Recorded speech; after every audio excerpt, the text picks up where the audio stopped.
Good morning. How are you? Good. You like everything's so polished. You got your background set, you got your light on. And you Like, know what? I'm actually sitting on top of a reformer. there you go. So yeah, there's Yes. nothing on the other side. So yes. And there's Good Misty. What's morning, going on? Misty. I was just I'm sitting there, I was talking, well, I was watching my replay from my conversation with Informed Flies with Brenda from the Okay. UK.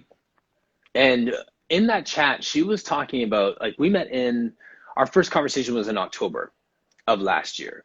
So think about where the world was at in October of last year, like post George Floyd, and then just this resurgence of, or just this kind of, I guess this awakening of sorts that was happening. And Misty's in the room too, and she could appreciate that. How Yeah. all of a sudden there was like all kinds of room for Black voices in the Pilates space, and then all of a sudden we're getting these opportunities to speak at conferences, and all of a sudden our voices are being heard.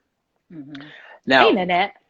so yeah, and then that's awesome too. So my conversation with Brenda, I want to bring her on screen here in a second too, but like in that chat, she was saying how much she loved hearing your talk and how much she loved hearing me speak at Brink. So there's a sense of Jenna making space for everybody as is the, kind of the right thing to do, and I think is something that she would just naturally do. Right. But our voices are being heard for the first time.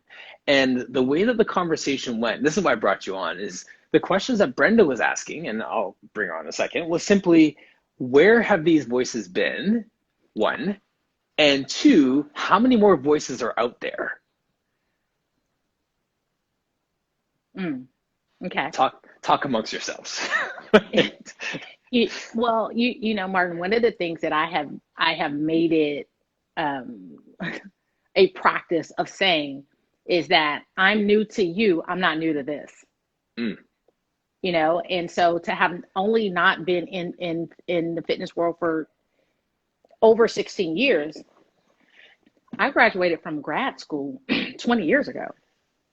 So my background in sociology and psychology and all that kind of stuff, these are things that have always been brewing. But here's the thing, the same people get the same opportunities. If you think about what conferences look like, you can pretty much guarantee who's going to be on the bill, right? yes. What happened was that somebody paused enough to listen. It's not that we haven't been talking. It's not that we haven't been posting. It's not that we haven't provided quality education. It's Hmm. just that there was room for no one except for the giants, the people who pulled big names. Yes. And while I think about in some instances, we were pulled because we were Black. I mean, let's just call a spade a spade. I think it challenged people to say, where have I, not where have they been, where have I been? Mm, That I have not been in spaces where these people are sharing this brilliance and all this kind of stuff. It becomes a question of self, not a question of us, because we've been here, you right. know. Um, but I think our presence, when people are like, well, it's you basically got there for something like affirmative action. I don't care how I got here. Like right now, you can call it what you want, but you Yes. can't change a table where you don't have a seat. And so Right. now that we have a seat, people have the opportunity, think social media. I mean, I was over here in little itty bitty Huntsville, Alabama, teaching before there was social media, Right. and Yes. so, and for us amplifying each other, Hmm. saying, this is my brother, this is my sister, they have something to say. Right. Um, that's what's created this movement. And I'm not sure that answers your question because, I It could go on a tangent for like 45 minutes on this, but right. we're That's no, here. that's it. I'm about to put a post up for Momentum Fest, or maybe we send it to Jessica, where it's a Yeah. picture of me doing a TRX exercise, and it's a throwback on my Facebook. It's like 8 years ago, and I'm doing this TRX exercise that's posted. I'm teaching at Momentum Fest this week, Yes. and it'll be the first TRX workshop that I'm teaching Nice. Okay. 8 years Okay. later, right? Like, I mean, Yeah. like, Yeah. Yeah. see what I'm saying? Like that sort of thing. So whether it's I look at it this way, and giving people the benefit of the doubt, it's almost like society has made it an okay or an okay risk to bring that many people of color into their conference. You know what I'm saying? Like before, like it's not going to draw the numbers. Like in that sense of like, it's not as risky to move away from the norm because the norm is changing. This is almost more trendy to bring it in. But the good thing is when you're going with this thing that's trendy with bringing more Black people in is the fact that they're actually good. They are actually competent. They're actually just as good or better than the person you're going to bring in. So you're taking this little risk and it's going to pay off because now, like Brenda said, people are amazed, people are relieved, people are comfortable, people are excited to see someone that looks like them that is as good because they're presenting content, not Black content, not specific content. It's just capable, broad content, right? So agreed. Yes. Let me bring Brenda on. We can keep the conversation going here, but that's and at that point, the sink or swim. Misty, you're right. You know, because there's a difference, and I think Misty, you and I have discussed this, that there's a such thing as Black people and Black excellence. Like, you know what I mean? Hello. Hi. I don't know. Camera's the other way. There we go. There you are. Or is it morning your time? It is. No, it's afternoon. It's okay. 3:15 in the afternoon. Good afternoon. Hey. Have you two actually met? No, we haven't met. Hi. No. Good morning. I know it's good to see you live. Like. Yeah. Exactly. I'm glad that Martin brought you on. This is great because it's a natural continuance from our last convo, right? Yeah. Yes, I love using this like little like secret here. Whenever I'm having a conversation with somebody and they mention somebody else organically in the conversation, I'm so pumped because that's my ticket to reach out to that person to have them on core conversation. Yes, makes sense. Yeah. You know what I mean? So like the fact that you just naturally mentioned like something that Tasha said, I was like, woo, let's get her in here. Right. And I love how you just summarized that as well, Tasha. I mean, it's what you said is so true. So my question was not even, although you're right, Martin, it's not even where are they? It's like, why have they not been seen up until this point? You know, why have we not been seen up until this point? So yeah, seeing Global Pilates Conference and Momentum Fest and all you guys up there is just like, finally. Yes. Yeah. So good. Yeah. So here's my question for both of you. Now, Global Pilates is run by a Black woman, or sorry, is it Nicole, I believe, who's like kind of the head of that? Yeah, she's one of the founders. One of the founders. Yeah. Now, Brink, obviously with Jenna, she had, we talk about support, amplify, and connect, and just using your platform and your leverage to have other people in the room. Does it matter to you, either of you, whether it's a quote unquote Black owned business or not, when there's equal representation in both conferences? So let me go ahead and say that I registered for the Global Pilates conference without knowing Nicole was one of the co-founders, because here's the thing, you know, I'm supporting who is leading the change. And that's it. And so here's the thing though, Martin, if you and I don't have a platform to open to Black people, then why would we keep Black people from being on a platform that opens up a bigger space where all of us can go? You know, does that make sense? Yep. And so we can't get in a position of power until some doors are open. And if we're not opening them and someone puts us in a position that we can, even if it's just me, even if it's just the two of you, then what that does is it puts Black excellence on display. And it makes people think like, am I missing something? Yes, you are. And now I have 6 other friends that I can pull in because this person specializes in this and this person specializes in this. It's just as when, you know, there was the Blackout Tuesday, if y'all remember last year. Yes. In June. Yeah. And I can't remember what company it was. I think it was maybe Toe Socks or somebody who said, somebody said, well, where are your Black Pilates instructors? And they said, well, tell us where they are. Lynne took a whole list of people's names and posted them in droves on Toe Socks, on Pilates Anytime, on Pilates style on Tavi Noir and said, now you're looking for them. Now I've given them to you. So if you miss the boat right now, it's on you, because you can't say that we didn't tell you. Yes. Yeah, she did that. She really did. started something. Yeah. She did. That one little thing that she copied and pasted, and she went for it. Yes. You know? So we exist. So now if you don't reach out to all these people who are just as qualified as anybody you've been talking to, that's on you. And no, we're not going to support you. Right, exactly. So yeah, so Brenda, so back to the original question too then. So what's your thoughts on that? Like the white owned versus black owned, as long as there's equal representation? Like where do you land on that? For me, in terms of if I'm seeing myself represented and my colleagues represented on the bill, I'm happy with that. I'm looking at Momentum Fest and thinking it's not one person, it's not two black teachers on there, there are a number, and that's what I want to see. I want to see a number amongst a number of the usual suspects, so to speak.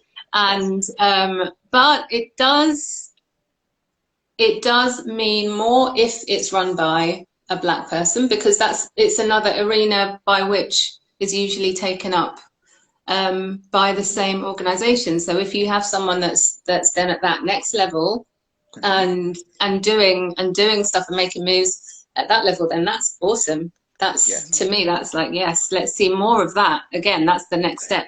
Seeing more people as teaching on the conferences, and then seeing more of us as leading the conferences. You know? Yeah. My friend who's an author was saying it this way. She says she wants to see people of color in the entire economy of literature.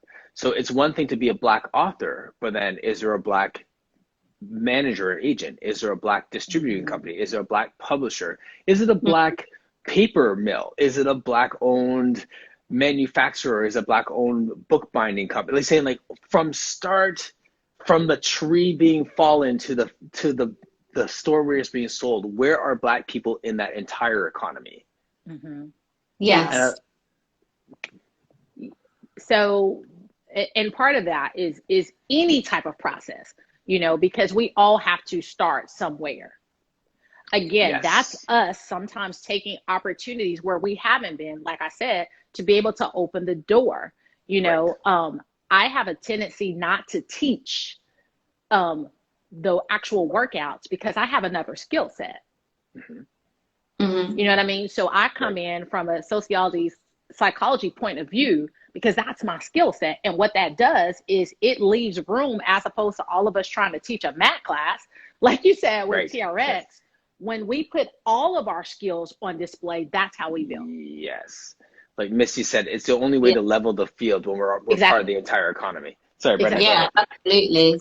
Exactly. And I heard someone talking about this in film as well, that they had a look around on set and realized that every member of production was white, and that it had been that way for a while, but they were only just now noticing, you know.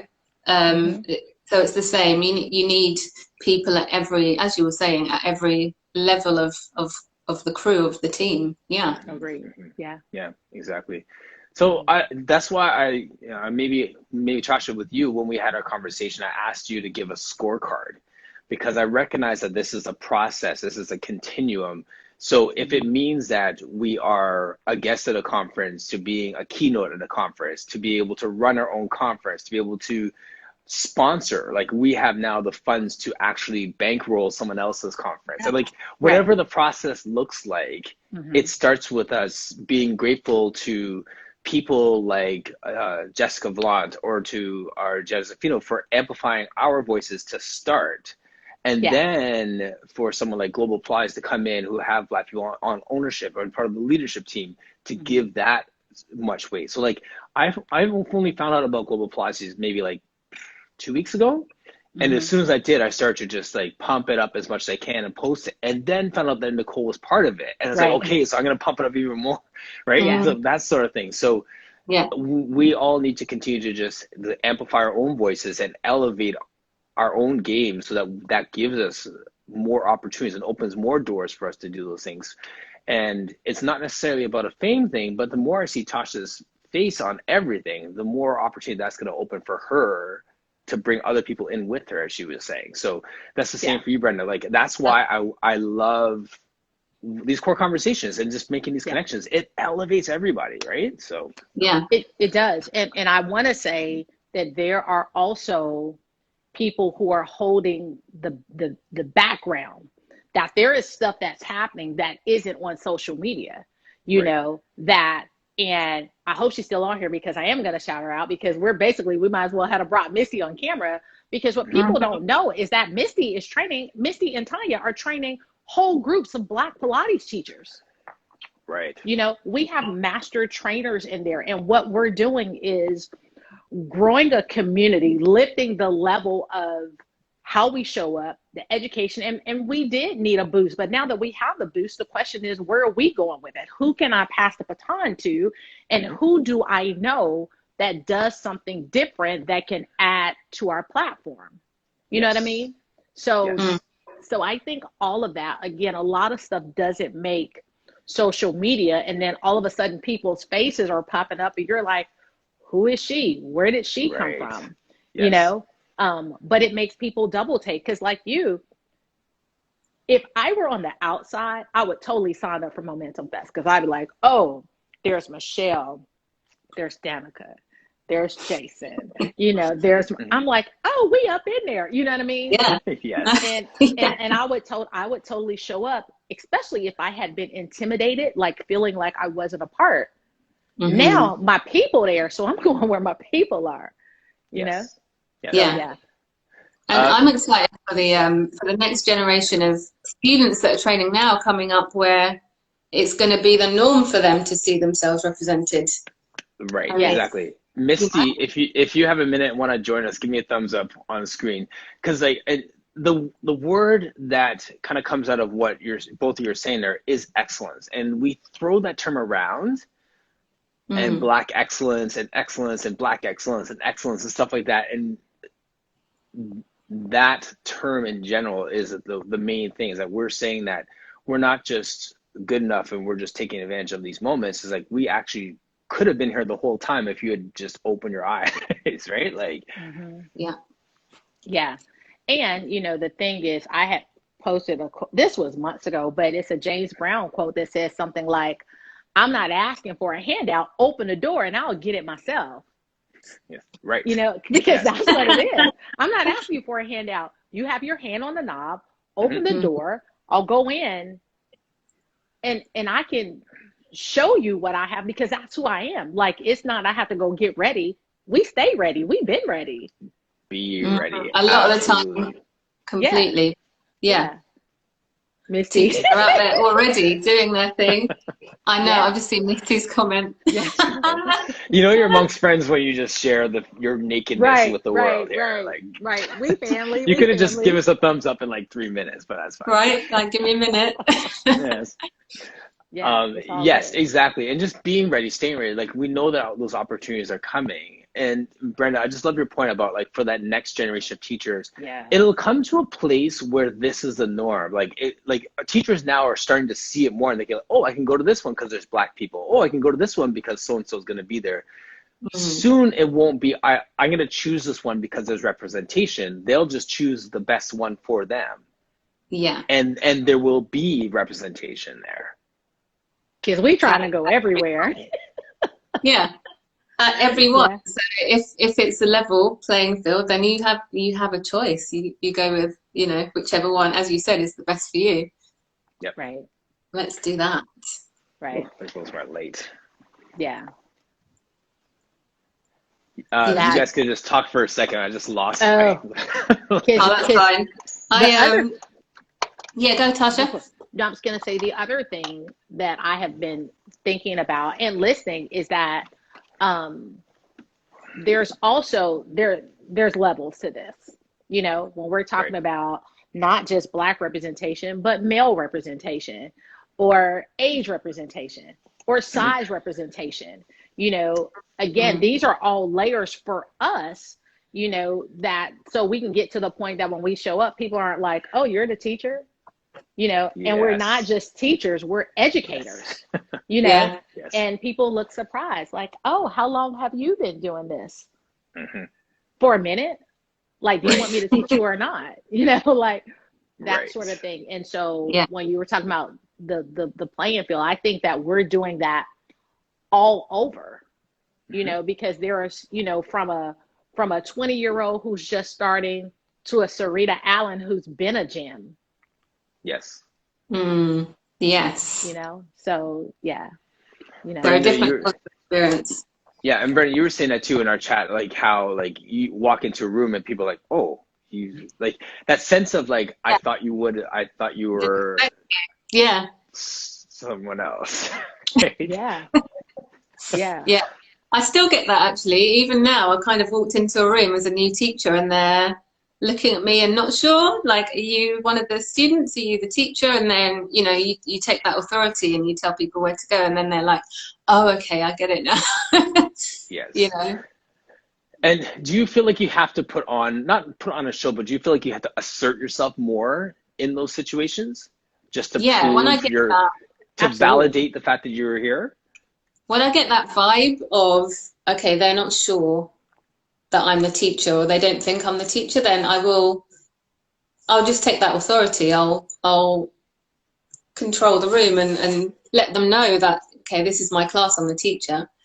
You know, not in an egotistical way at all. That's just not who I am. But in a controlling way, in a kind of taking control of the moment, just to make it clear to you, I'm here to teach this class. Yes. You know, yeah. Tasha's nodding. Well, so one of my set of classes, there was a morning that there was nobody at the front desk, so I would be doing both. And so before I have the mic on, you know, people are coming in. I'm like, hey, good morning. I'm Tasha. Tell me your name so I can check you in. You know, and they're like, yeah, you know, my name is, you know, Susie Boatwright or whatever. And then they see me put the mic on. And it's like this. And I'm like, good morning. Thank you for coming. I'm Tasha. You know, has anybody taken Pilates before? I will be instructing. You know, I mean, like you can see. Yes. I'm like, did you think I was the cleaning lady? Like you can just see the eyes. Yes. Like this. And you're right. It is about not a forceful in your face, but this is my class. Yeah. This is my class. It's that. Yeah. And you're welcome to stay or not. You know, and I think not only that, as far as even being okay with correcting, because they'll second guess you. You know, I used to get all the time, well, so-and-so said to do it this way. And then my question is, but what does that feel like in your body? That's you know, and it was, and it was like people were kind of freaked out that I would challenge another instructor. I'm not challenging an instructor. I'm actually challenging you, because do you know why you're doing what you're doing? And what I'm doing is offering you the opportunity to be curious, because you would just take her word for it. Mm-hmm. But then you want to question what I just said. And, you know, it's like, you do you, man. What I'm telling you is that there's more than one way. And they would be like, oh, that worked. There you go. I love that. That really speaks to where I'm feeling I'm heading as a teacher now, Tasha. It's much less for me about telling people what to do and giving them steps and exercises than actually letting them, empowering them to make choices and decisions for themselves in their practice. Yes. Yeah. Absolutely. Yeah. That's huge. That question that you asked that client is like, that's empowering them to say, okay, when I'm in your class, I can adjust myself and not just wait for you to tell me. And the same thing. Hey, Misty. Good morning. When you're in another class. Yeah. There she is. Hi. I'm trying to Exactly. go somewhere where there's no noise in my house. Like notice the AirPod. Yeah. But I did put clothes on, so. Oh, thank you. And we're just gonna be fast and just look at your house in the background as you walk around. Right. We're like, Yeah. And the Do Misty. not look. Yes. Kind of messy. Hi, guys. This is such a great call. Hi. good morning. This is nice. Nice. So, Tasha, one of the things we were talking about, and well, all of you, we're talking about representation, and I was talking with, I can't remember who it was, but being a guy, I always forget about this. But they said when we start talking about representation, people of color and body size and stuff like that, the lowest hanging fruit is the fact that there's not enough men in our studios. Mm. Mm-hmm. Can I I'm take a not sure screenshot of all your... Now, not sure. I don't know if everyone in the comment section caught that, but all three of you looked up and to the left at the exact same time. That was I'm awesome. not sure I agree. I feel like it's still, you know, black bodies are still what you don't see in the studio. And okay, you know, if you want to say black men, then maybe that's the lowest hanging fruit. You're probably more likely to see a black woman in your class than a black man. Obviously, you might Leslie's like, I saw it. Yes. Being one yourself, but yeah, I just think that more guys then. I think there are a lot of others that are amply not represented or underrepresented. And in some ways, when it comes to the man question, you know, having had men in my studio intermittently, and usually just because it's golf season coming, but it does change the flavor and the tempo of the space. And I think a lot of teachers aren't able to manage that change in a way that says, oh, men are here. This is great. This is going to change the way we do some things, but it should never take you out of your body. You should still be focused just on you. I think that one of the reasons why there aren't enough men represented is for the same reason why there aren't enough black people represented in studios or enough trans people represented in studios or whatever it is. And it's because the leadership of those spaces doesn't know what it takes to get those people in, and then they don't know what to do to keep them. The issue, I think, goes just beyond the color representation. I think it goes the conversations about why others are so improperly understood. So you would say, so Misty, just to kind of summarize your comment right there, we can sub out men, color, whatever. We could just sub in the word other and have this conversation and look at ownership and say, what are you doing to accommodate anyone that looks other than who is presently in your space? Absolutely. And some people would piss and moan and say, you know, well, you're talking about diversity and that's not what's important. No, diversity isn't important. It's equity, first of all, and it's access. Mm-hmm. Those conversations start from within. You can't just throw a shingle out there and say, hey, accepting all others, we're an ism-free place, and then not do anything about it. It's doing away with a homogenous community atmosphere. It's how do we bring that equity and make it a welcoming place for everybody who wants to walk in. And if you've never had to do that, like if it's never occurred to you that everybody around you looks like you, then it doesn't even cross your mind, because it never has to, because you've always been the majority.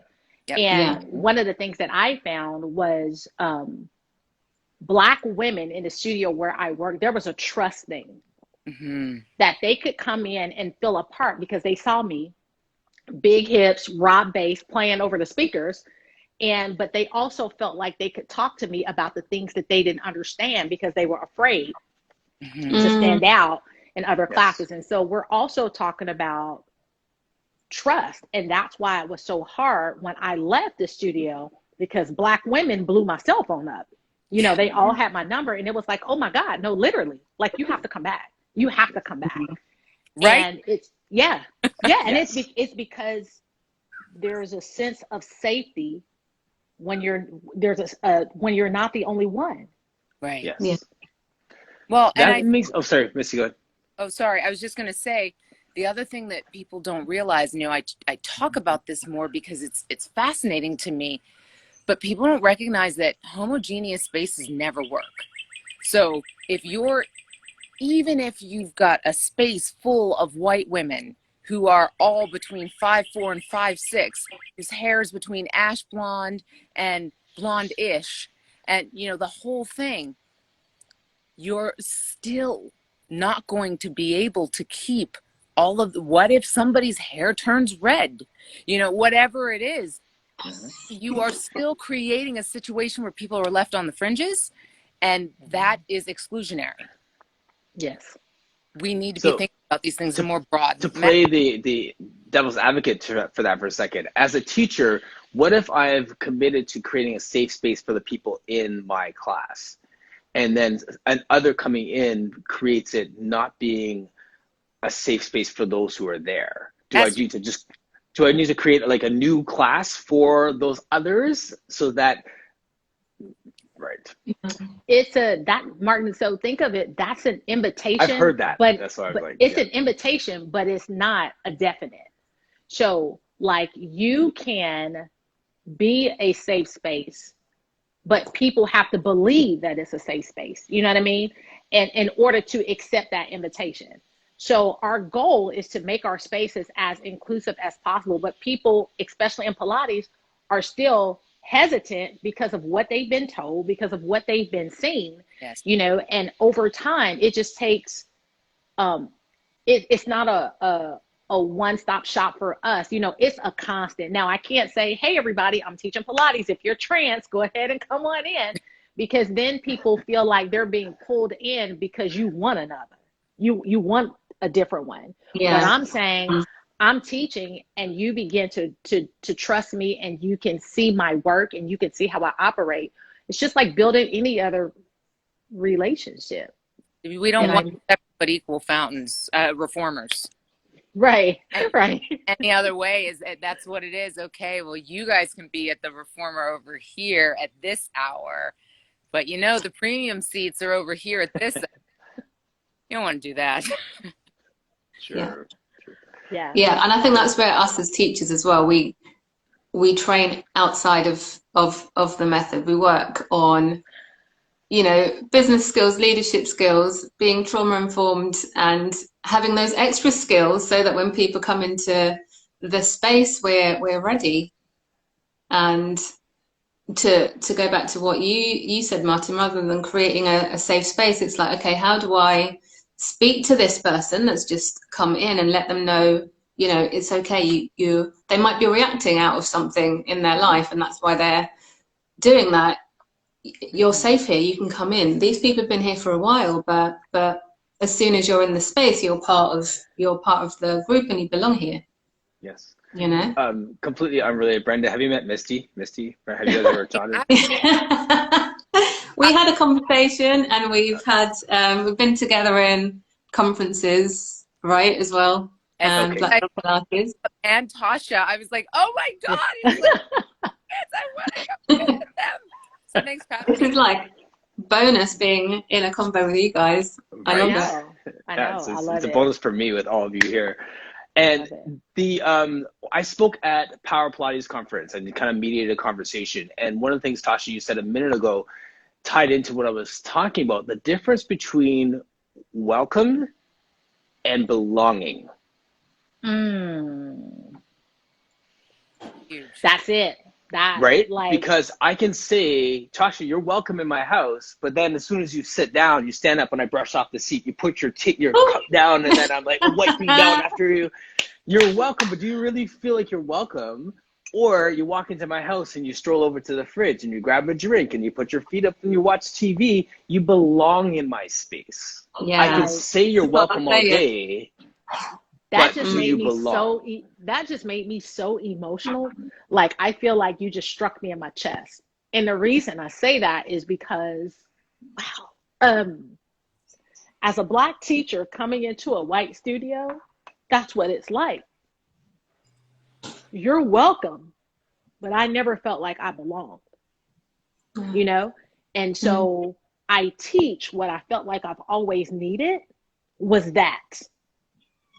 It was that, like, you're safe here, not just you're welcome. You're safe, you're a part, what you say, what you think, what you do matters, and it is a part of the bigger structure. It's not, welcome, sit over there, shut the hell up, we're going to take your picture for diversity, and then you can get out. And we don't care whether you leave or not. You know, like that whole thing is a part of why I feel like Pilates in general, like if I were to go to my friends and say, hey, I'm teaching a Pilates class, and when they say that's for thin white women, I don't blame them because that's what they see.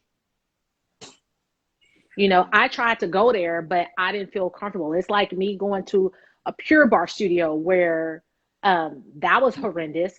And I remember going to a studio and to take a class, and the girl said, these mats are for me and my friends. And so I went to the back. I teach yoga. I teach dance. Nobody knew that. So I'm in the back killing it. It was a booty yoga class. And at the end, she was like, oh, you were able to keep up. I'm not going to tell you what I was thinking because this is your live and I don't really want that on your live. But again, when you're talking, they didn't stop me from coming in the door. But there's an invisible one, like you stay over there because you're not one of us. And so if anybody that's watching this, I hope that if you take nothing else, you take that, because we're not looking for a handout. You know, we're not charity cases. Either your space is inclusive and you mean it, or it's not. And you don't have to lie about it. It's more than just, you know, like you said, it's more than just the photography. It's more than just having the one person at the front desk who might look a little different, maybe kinda. It's so more than that. It's really, really about you're part of the family. Yes. You're not just, you know, another transaction. Yeah. Yeah. Yeah. Mm-hmm. That part. That part. Yeah. And that's why, Misty, what you said is it's the only way that we can level the playing field. That's why it's important for you to own a studio. Mm. Yes. Misty, I didn't know any Black women who owned studios. I didn't. And now I know several. Like I could just travel the country, you know, but it is about leveling the field, because then we get to change the narrative. Yeah. Yes. And that's where the power is. Mm-hmm. So, and Brenda, now you, from our first conversation at that point, you had just done your mat. You have experience as a dance teacher, but more with Pilates. You're still kind of growing at a different stage in your Pilates career than the two ladies in the room here. Yeah. I'm a newbie compared to you guys. I've been teaching for 4 years, and have been slowly building up my toolbox and my kind of niche within that. So yeah, mostly just teaching mat, but I'm about to do my reformer training end of June, so I'm so excited for that, because I was supposed to do it in May and it got postponed because we had restrictions in the UK again. But yeah, so I'm an earlier teacher. That's good. But sorry, go ahead. No, I was going to say, I feel like I've learned a lot in that 4 years, and I think just because of how my mind works anyway, I always take a deep dive into what I'm doing. So it's been kind of a nice journey, especially with the restrictions and the lockdowns. I've been able to do a lot more learning courses. It's just allowed for that, you know, especially from globally, from people that I wouldn't have been able to travel to see. That's so much of that. Yeah.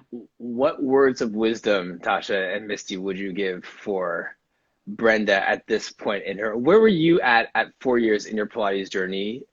And what words of wisdom would you give for her based on where you're at right now? Because the world has changed so much in those years.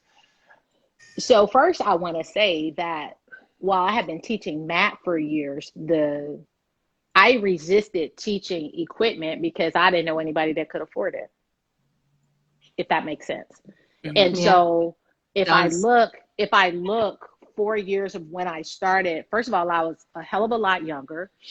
And my thing, I feel like the wisdom is teaching all types of people and being okay to make a mistake. Mm-hmm. Mm-hmm. You know, and I think it's okay to say, I don't know, I'll get back with you. Or, you know, tossing the question back to them. And I think it is not just learning positions, but focus on learning people. And I have found that for me, creates a hell of a lot more grace, because the 100 is the 100. But how you teach that 100 to different bodies is what makes the difference. Yes. Yeah. 100%. Well said. I would add to that when you teach, it's so easy to get sucked into the dogma. It's so easy to see the boundaries, but don't be limited by others' boundaries for you. But even more importantly, I think we have to remember, because this is a method that's based on very specific things, that when you teach, you never provide boundaries for your students. Never tell them what they cannot do. Never tell them that, oh, well, you're only going to be able to do this because. I've seen so many people harmed by that over time. So many new teachers that get out of the business because they have been put into boxes that weren't defined by themselves. And so to me, I think the best teachers are the ones that just believe, which sounds really hokey fanoky coming from me, but I truly believe that as long as you get out there and you just breathe into it and lean in and believe it, you can make it happen. Whatever it is. Yeah. Yep. Thank you both. I'll take those. Yes. Right, put them in there. I have to say that we talk about Black excellence and we talk about Black men and Black women in space. I respect these two women as some of the best minds in Pilates, period. Thank you. Period.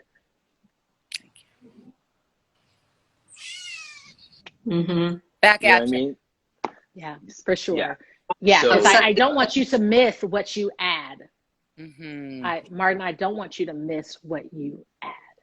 You've added so much depth to the conversation. Yeah, we're more than our bodies in what order we teach in. And when people hear you, not only are you providing a voice for yourself, you're providing a voice for us as people. And that, for people to get to know that, that's been huge. Maybe people wouldn't know what type of mind I had if you didn't have me on your show. Yes. So I don't want you to miss what you add. And we're thankful for you that you do that continuously for all voices. I appreciate that. I really do. Yeah. I've been able to hear from so many people through your show that I wouldn't have heard from. And that helps in the learning and the growth and opening up your mindset and not being stuck in your own little bubble, my own little UK bubble of the Pilates world. Seeing what other people are doing out there. Yes. Yeah. Yes. Thank you, Phil Griffin, Scoop Pilates. This has been just an amazing impromptu. We just totally hijacked Brenda's live. Yeah. That's fine. It's been a good convo. Yeah, it has been. We always talk about just supporting one another and supporting even Black women. I think that, like I said, that you are, some of the best minds, hands down, full stop. Like, we don't have to put skin tone into the equation. So I love the fact that we're here. Taking another screenshot. Everyone smile quickly. 1, 2, 3. Hey. And I'll put that up with Martin, if I could... These guys went head tilt. Oh, missed it. Martin, have we got time for there was a question there from a friend of mine. I wonder if sure. you ladies could some I'll wisdom. circle back to Misty's comment too. Sheria said, but do you think sometimes you have to advertise that you're wanting to give that space for them to come? I'm just curious for my own growth as a teacher. There's a way to do it authentically. Yeah. There's a way to do it authentically. And people can sniff out if it's contrived, if it's performative, if it's inauthentic. People could sniff that out a mile away. So advertising might sound like if you have one person in the room that is an other to say, I would love for your family or your friends to join us for a class sometime. Do you know anyone else that would benefit from this? And there's other subtle ways to go about it as well. the way your intake forms are worded, the the stuff that you have hanging next to there's so many little ways, and those little ways are way more powerful than, hey, others, come hang out at our studio, we promise to make you feel great. Yes. It's the big, it's like when you're dating some person and it's always the grand gestures, but yet they're never on time. You're not sure if they've brushed their teeth, all those other things that show that perhaps they're not as committed as you would like for them to be. It's like that. Nobody wants to feel like they're the project or the choice du jour. Everybody wants to feel like this is where I belong because this is the space for me, not because they just made it yesterday. Mm. Right. And my question would be, if diversity is important to you and inclusive, do you get up, and this is for anybody, do you get up and go where these people are? Like, is that part of your real life? Mm-hmm. Like, if you don't know any Black people, why do you expect, you don't associate with any Black people, why would you expect them to come in? Part of it is, what spaces do you occupy? Right.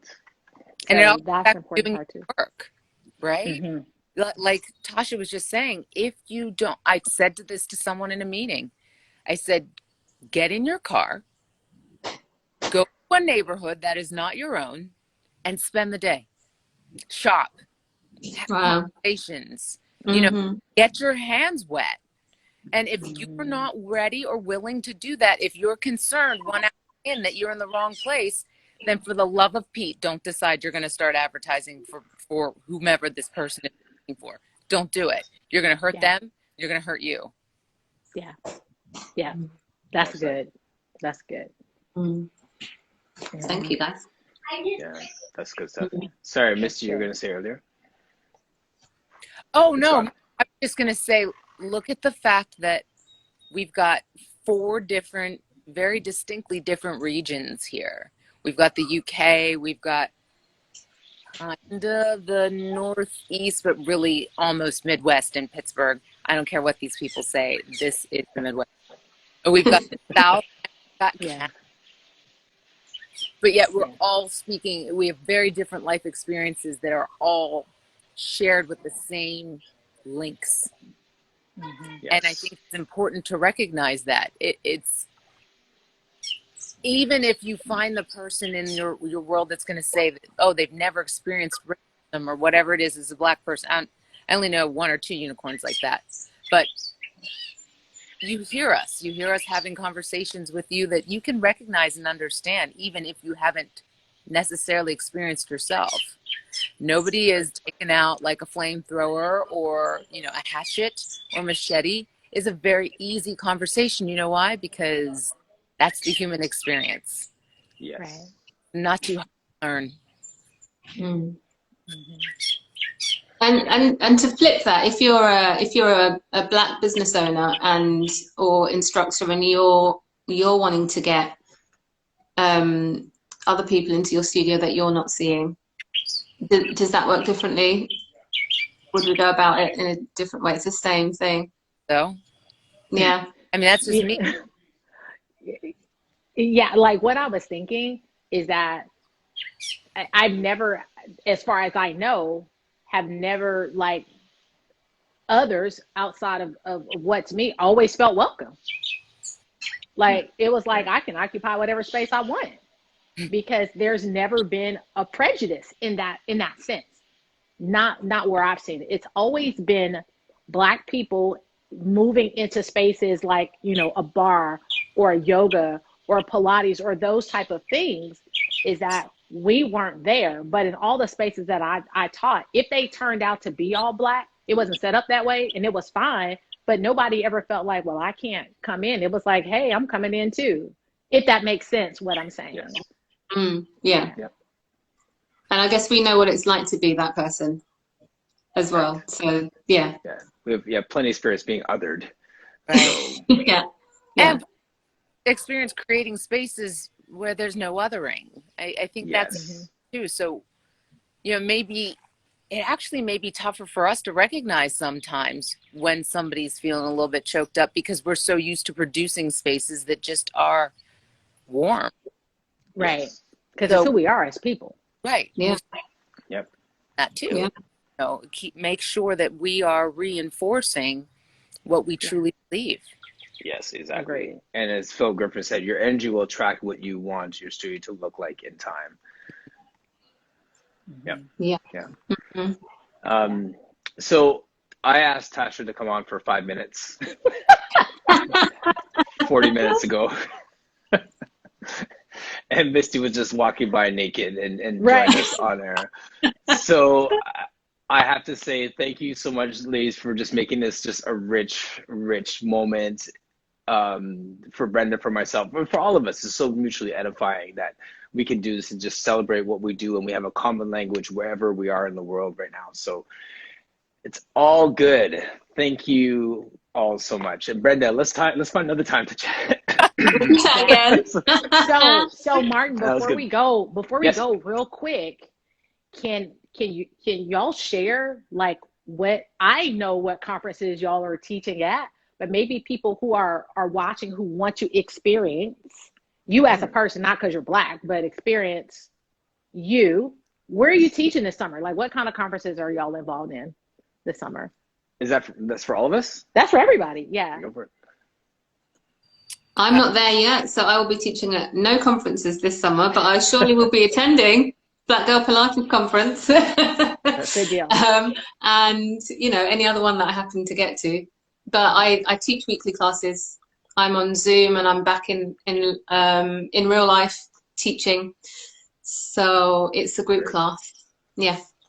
Perfect. I'll post where your online classes are. I just have to get my schedule worked out. I'm coming to take your Zoom lesson, but yes. I can't wait, because I just love listening to your voice. You just have such a calming appeal. I know, right? Thank you. I'm teaching a workout at Pilates on Tour this summer, their Athlete Summit at the end of July. And then you can catch my videos on Pilates anytime. And I am also teaching on Zoom at dragonflypilates.com. Nice. Amazing.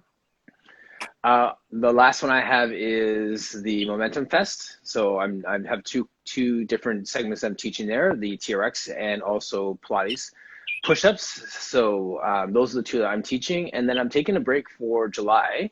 And then whatever comes up for August, I'll do. But I just figured I'm going to just hard stop end of June and take some time over the summer and then back at it afterwards. Nice. Awesome. And Tasha, you're doing Momentum Fest, right? Oh, yeah. I am at Momentum Fest. I'm doing We're More Than Our Bodies. And also the core is really the community, you know, as far as how we teach, who we teach, why we teach. I am presenting at IDEA in July, that I'm doing Breaking Body Barriers. And then in August, I am going to Flex and Flow. It's an empowerment camp. And I am teaching a session on self-care. And so I just really feel like everything that I'm doing is kind of coming, like I'm finding my space. Yeah. You know, I'm finding my space. And so and I should be teaching on Zoom, but I've been taking a break since I left my studio job, but I'm on it. I'm about to set it up. Nice. Amazing. Taking a break is good. Yeah. I like that you're taking a break in July, Martin. I'm taking a break in August. Breaks need to be factored in. I'll take Thank you, Stu. Guys, so good to see you. I've got to jump to my call. You too. But, yes. Thank you, everybody. Thanks for joining us, everyone. I'll sign everyone off. Take care. Bye.